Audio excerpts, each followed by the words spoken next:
Hi, hello, welcome to another episode of Man with a Mentor. I am your host, Matthew Barnard, and you may be wondering what a show called Man with a Mentor may be about. And basically, it's about me finding people who have had success in whatever career field that they've chosen. And today, I have an exciting guest. It's Adrienne Gibbons Oehlers, right? Yes. Yay. Okay, I said it right. I did everything right.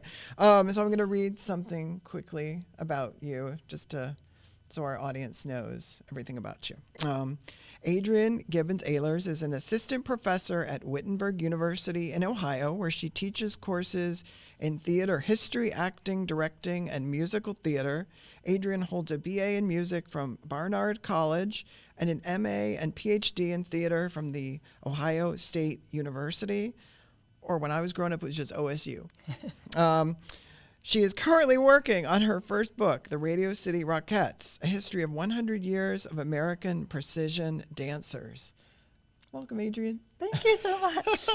All right, first of all, let's crack open the book. Not this book, but your book. And just tell me, like, how the nugget of an idea came to you, if there's ever been other documented materials on the Rockettes, or are you kind of the first to jump in there? Yeah, the Rockettes, there's a lot of information about the Rockettes, but there's not really a whole lot of books other than picture books and really nice costume pictures. There's documentation about Radio City Music Hall, and there's lots of articles and magazine writings about them. The book is definitely from a scholarly point of view, so thinking about like a cultural history, meaning they're just reaching their 100th anniversary. Right. They started in 1925. And so it's really thinking about why have they lasted 100 years, right? What is, as you said, what is the mystique around the Rockettes? I think as a Rockette, I was a Rockette for 2 years. And it was a phenomenal job, a great job, a really prestigious job, a really hard job. But I also was a singer, and so it was the first and only job where I didn't sing. And I was kind of like, this is so interesting. And I've done other things in my life, but it is the fact that I was a Rockette that gets the most, you were a Rockette. I've done these other things, and people are like, yeah, but you were a Rockette. So. Right. I feel like the Rockettes is such a different ball of wax.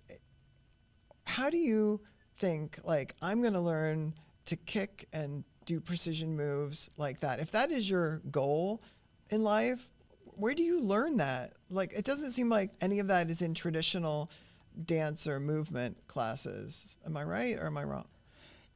Yeah, no, you're right. I think most people who work as Rockettes or in precision dance, although it's primarily of the Rockettes, haven't had precision dance training. It's something you learn in rehearsals. You come to the Rockettes as a trained dancer with ballet. You definitely have to have tap. You have to be fast learner. You have to be very detail oriented.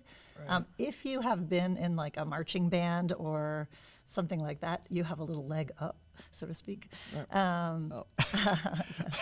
Didn't really mean that. We're gonna be. Those are gonna come fast and furious in this episode. So be prepared for the puns. Yeah. There are now women who have been Rockettes who do precision dance training. So there are precision dance studios now. There is a lot of training to be had, but I think that would be in the last 10 years. What's the audition process like? And are there people that audition and they think, like, Sally's going to be great, we love her in audition, and then it gets down to the brass tacks and Sally can't pull it together? Like, how long do they give you to be that precise? Or after a few weeks or months, do they give you the pink slip? And what's that like? Yeah. Well, not for you, because you made it.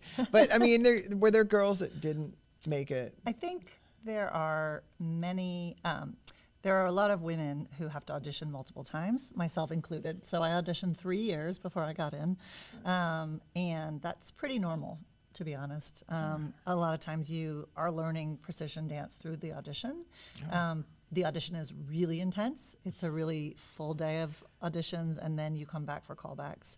And now, if they think that you have potential but maybe aren't quite up to it, they have some training programs that they'll ask you to do. Oh, So you might go to a week of dance camp. Oh, right. Yeah.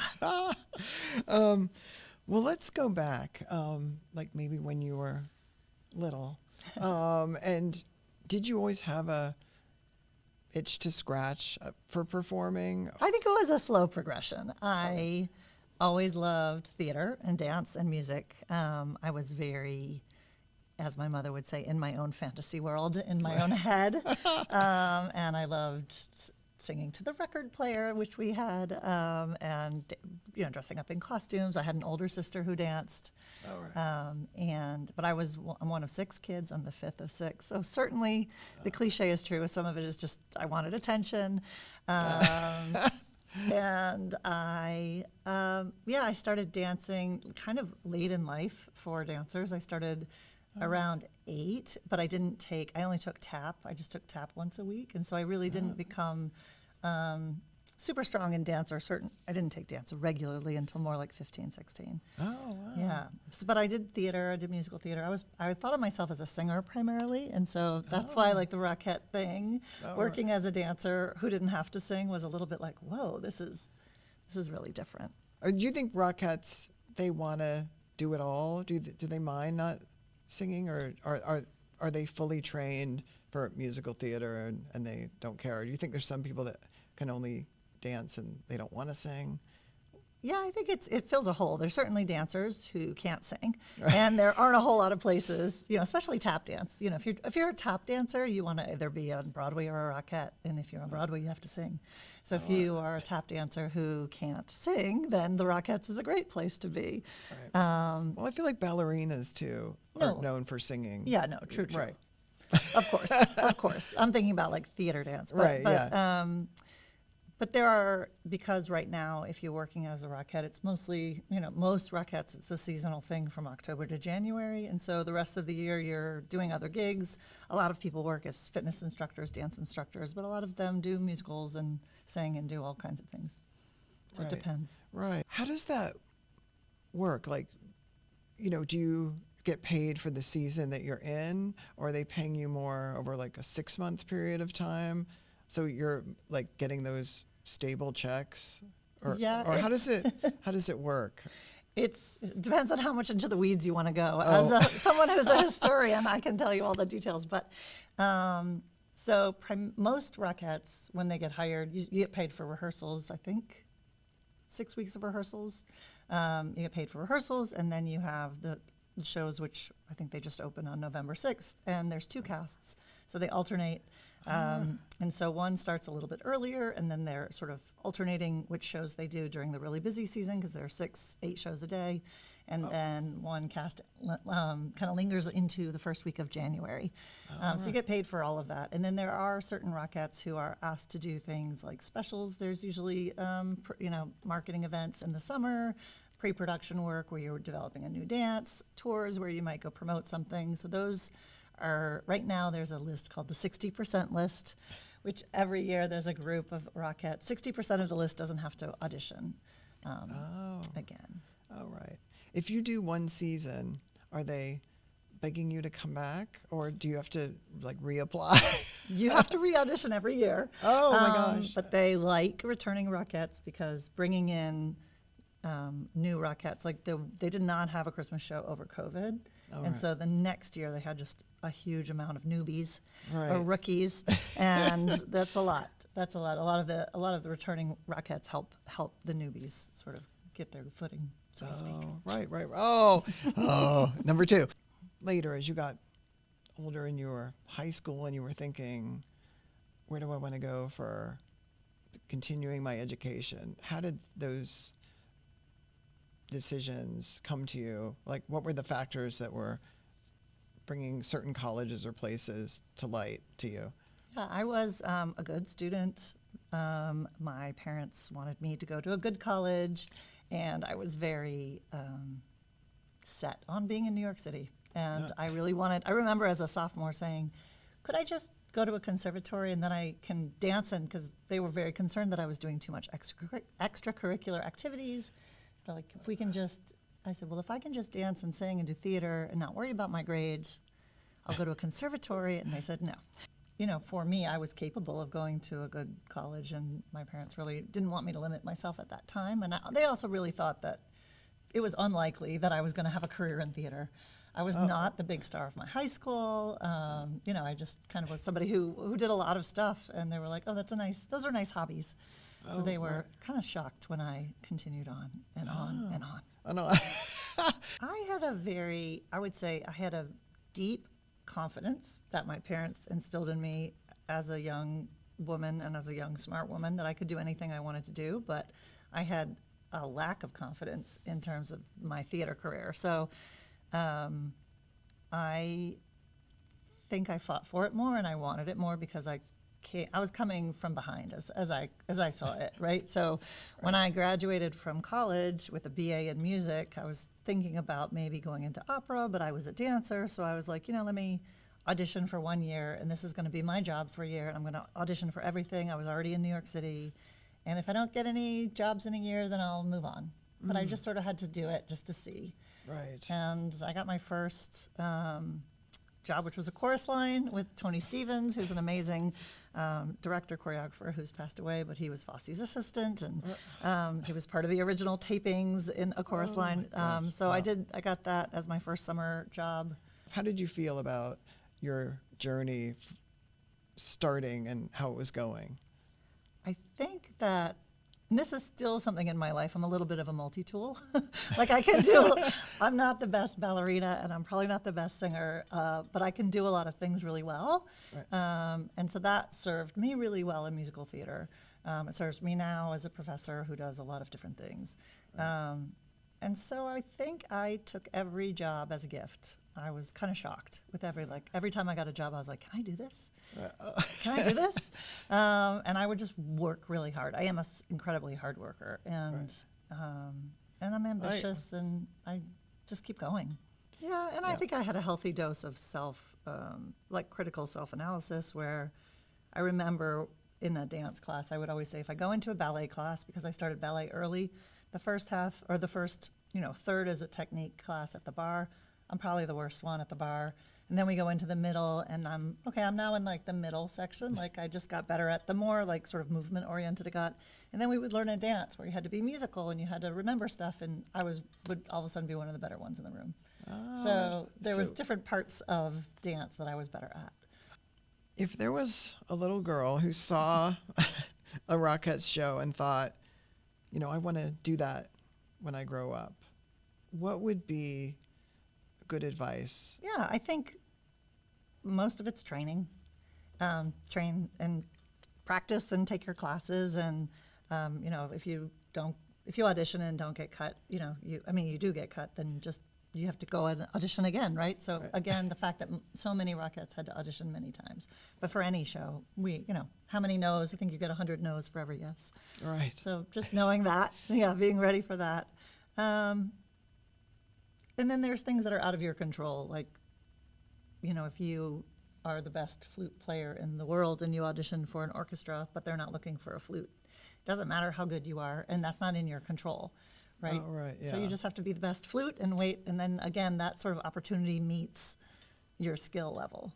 I'm very, very tall. There are many jobs I'm not going to get because I'm so tall. I'm not going to be the little ballerinas in Phantom of the Opera. Oh, yeah. I was going to say, is there a prototype that they're looking for? If some girl that's 5'1" comes in and she can kick like crazy, but they're she's going to be they're, how that kick line, their arms are all intertwined. It seems almost like it's one person, a line of hips and shoulders across. You know what I mean? It's an illusion, but there's a height, right? Higher and lower. So if there was somebody who was amazing, but they were just super short, they just would know. Would they know not even to go? Right now they have. I think they're changing their height requirements a little bit, but usually, at least for the last 20 years, the height requirement has been 5'6" to 5'10". All right. So if you got measured before you even went in the room.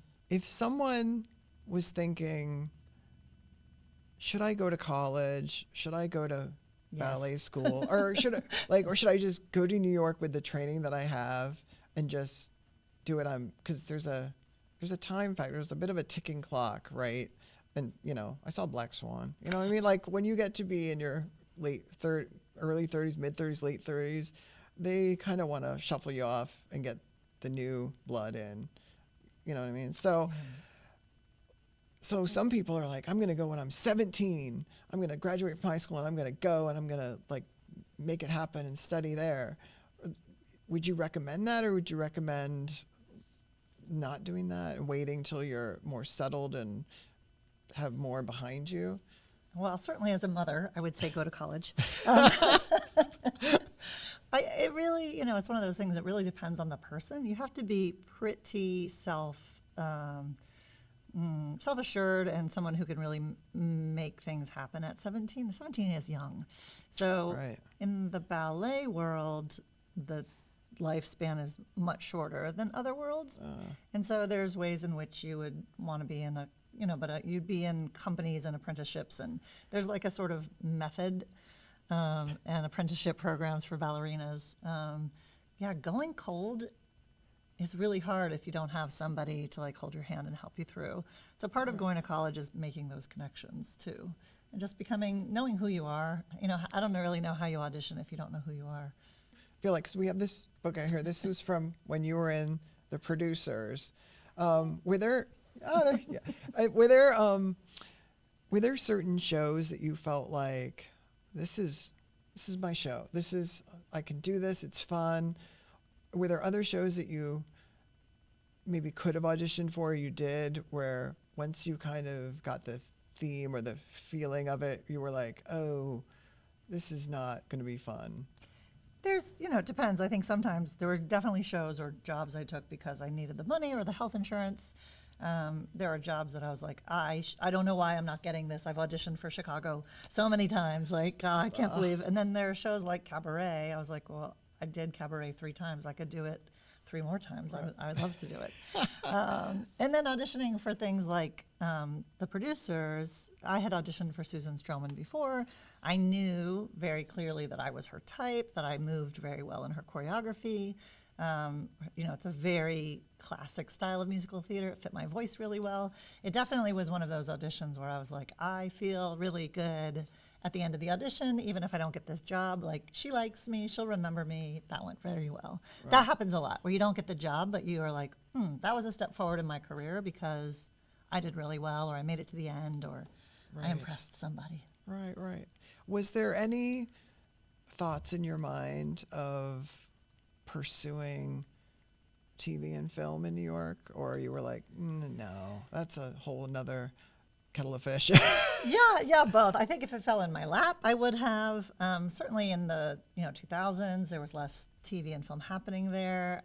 Once I was in The Producers, I did have a commercial agent. I did do commercials, but when you're trying to do acting and music and dance, there's just a limit to your time and your money. I think if I was not a dancer or a singer, maybe if I was an actor who's doing stage and screen, that's a little more doable. Right. Certainly, I would not have eschewed the lead in a film. No. I think no matter which medium you're in, you're definitely at not the whim, but you're beholden to your director. You're letting your director tell you if you're good or not. I mean, there's definitely musicals where people are clapping and then somebody you really trust was like, no, that was not good. So there's that. But certainly the liveness. There's no question that being live and having a live audience, I was in The Producers during 9/11. And so that is a very different kind of audience, but that was very palpable, very emotional. Yeah. Something that I never will forget. Are you interested in social media for either yourself or promoting yourself? I mean, I have a website. It's not very good, but it's adrienneoehlers.com. Right. But it is a mixture of my scholarship, and it's so if someone's, truly in terms of the Rockettes, I do want to be, I've done enough research now that I want to be sort of that person that they come to when they have questions about the Rockettes. So I was on NPR. I was interviewed about the Rockettes for this 100th anniversary, and they found me through, another article that I published. And, I'm on the Wikipedia page, which is very cool for the Rockettes. So I like, I certainly want to be able for someone to find me, but I'm not in the place where I'm promoting my performing anymore. Oh, right. It's been a minute. Right. One of the things that's interesting about the Rockettes is that they're very slow to change. Right. They have an interest in tradition, and they want people to come back and feel familiar. And so the choreography is slow to change. So they might change 1 or 2 numbers. The Parade of the Wooden Soldiers is a dance that they've done every Christmas since 1933. Right. So every Rockette who's ever been a Rockette has been a little soldier. Right. Yes. But the I think dancers who are Rockettes are aware of the exclusivity of it and the difficulty to be cast and the difficulty to be recast the following year, but it's definitely a job. It is a hard job. It's hard dancing. It's hard from the minute you go. If you're not on stage, you're changing costumes. So, and then you have like an hour and a half, and then you do it again. I want to thank you, Yeah. Adrienne.